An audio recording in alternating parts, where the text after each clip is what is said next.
Assalamualaikum warahmatullahi wabarakatuh. Kami dari kelompok 2. Perkenalkan, nama saya Diana Prilia dari kelompok 1 akan menjelaskan klasifikasi lembaga peradilan. Dalam pasal 18 Undang-Undang RI nomor 48 tahun 2009 tentang kekuasaan kehakiman disebutkan bahwa kekuasaan kehakiman dilakukan oleh sebuah mahkamah agung dan badan peradilan yang berada di wilayahnya dalam lingkungan peradilan umum, lingkungan peradilan agama, lingkungan peradilan militer, lingkungan peradilan tata usaha negara, dan oleh sebuah mahkamah konstitusi. Lembaga peradilan di bawah Mahkamah Agung terbagi menjadi 4. Yang ke-1, peradilan umum yang meliputi peradilan negeri berkedudukan di ibu kota kabupaten atau kota, dan peradilan tinggi berkedudukan di ibu kota provinsi. Yang kedua, peradilan agama yang terdiri atas peradilan agama yang berkedudukan ibu kota atau kota, pengadilan tinggi agama yang berkedudukan di ibu kota provinsi. Yang ketiga, peradilan militer terdiri atas pengadilan militer tinggi, pengadilan militer utama, dan pengadilan militer pertempuran. Yang keempat, peradilan tata usaha negara yang terdiri atas pengadilan tata usaha negara yang berkedudukan di ibu kota kabupaten atau kota, dan pengadilan tinggi tata usaha negara yang berkedudukan di ibu kota provinsi. Mahkamah Konstitusi terbagi menjadi 2. Kompetisi relatif, yaitu kompetisi yang berkaitan dengan tugas dan wewenangnya untuk mengadili suatu perkara. Misalnya, penyelesaian perkara perceraian bagi penduduk yang beragama Islam, maka berwenang untuk menyelesaikannya adalah peradilan agama. Tindak pidana yang dilakukan oleh anggota TNI disidangkan di peradilan militer. Yang kedua, kompetisi absolut, yaitu kompetisi yang berkaitan dengan wilayah hukum atau wilayah tugas suatu badan peradilan. Misalnya, pengadilan negeri, wilayah hukumnya hanya meliputi satu kabupaten atau kota dan hanya berwenang menyidangkan perkara hukum yang terjadi di wilayah hukumnya. Perkenalkan, nama saya Tantri Rahmayani dari kelompok 2.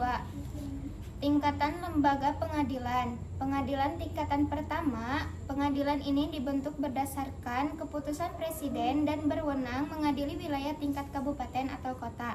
Fungsinya memeriksa legalitas tindakan hukum dan berwenang memutus sah atau tindakan tersebut serta memberikan ganti kerugian atau rehabilitas jika diperlukan pengadilan negeri.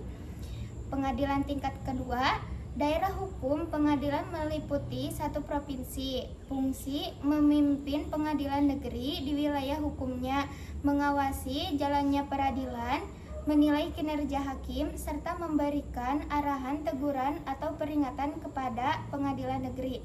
Wewenangnya mengadili perkara banding dari menilai kinerja hakim melalui pemeriksaan berkas-berkas pengadilan negeri.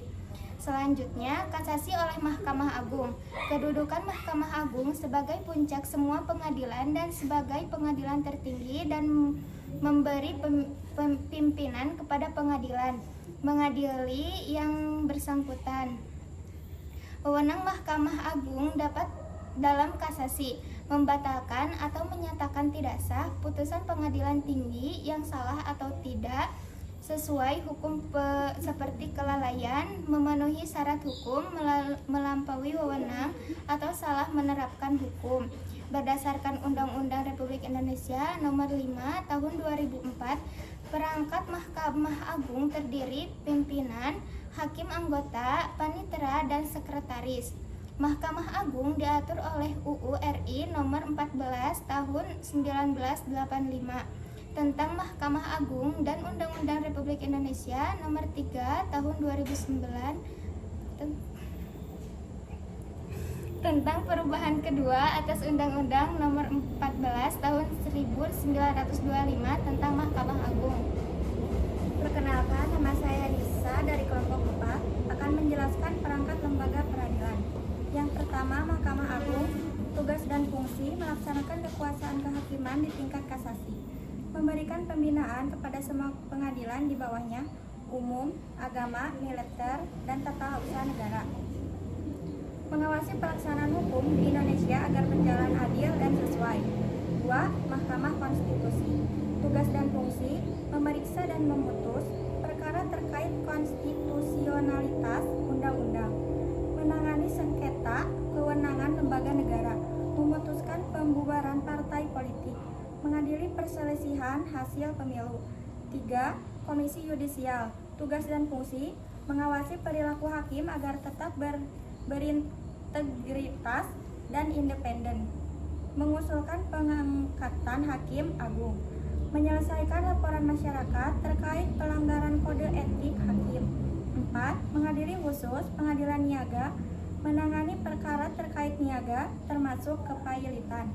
Pengadilan HAM, mengadili kasus pelanggaran HAM berat, mengadili tindakan pidana korupsi, menangani kasus korupsi, mengadili anak, mengadili perkara yang melibatkan anak sebagai pelaku atau korban.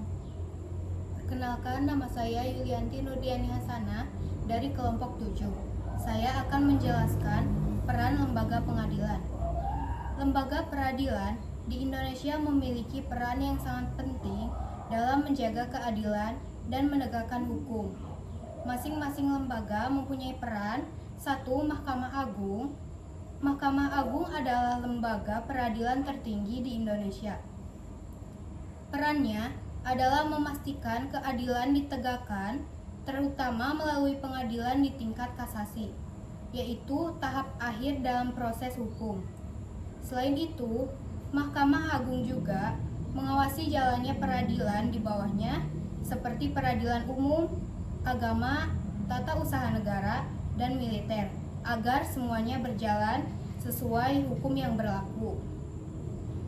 2. Peradilan agama.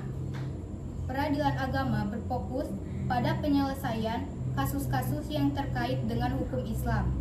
Contohnya adalah perkara perkawinan, warisan, wakaf, zakat, hingga ekonomi syariah.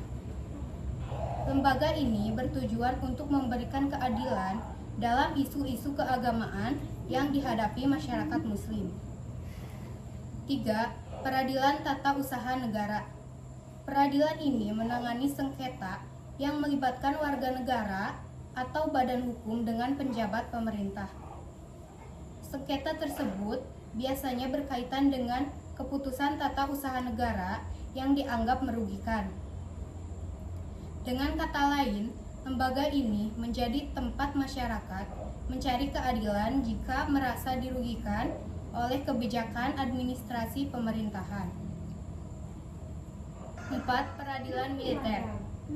Peradilan militer bertugas mengadili anggota TNI yang melanggar hukum. Hukum yang diadili bisa berupa hukum pidana umum maupun hukum pidana militer. Selain itu, peradilan ini juga menyelesaikan perkara-perkara yang berhubungan dengan tugas-tugas militer. 5. Mahkamah Konstitusi. Mahkamah Konstitusi memiliki tugas penting dalam menjaga agar Undang-Undang 1945 tetap dijalan dengan baik. Tugasnya antara lain adalah memutuskan sengketa antar lembaga negara, menguji undang-undang terhadap Undang-Undang 1945, menyelesaikan perselisihan hasil pemilu, hingga memutuskan pembubaran partai politik jika diperlukan. Dengan begitu, Mahkamah Konstitusi juga melindungi hak-hak konstitusional warga negara. Sekian dari kami, mohon maaf bila ada kesalahan dan kekurangan. Wassalamualaikum warahmatullahi wabarakatuh.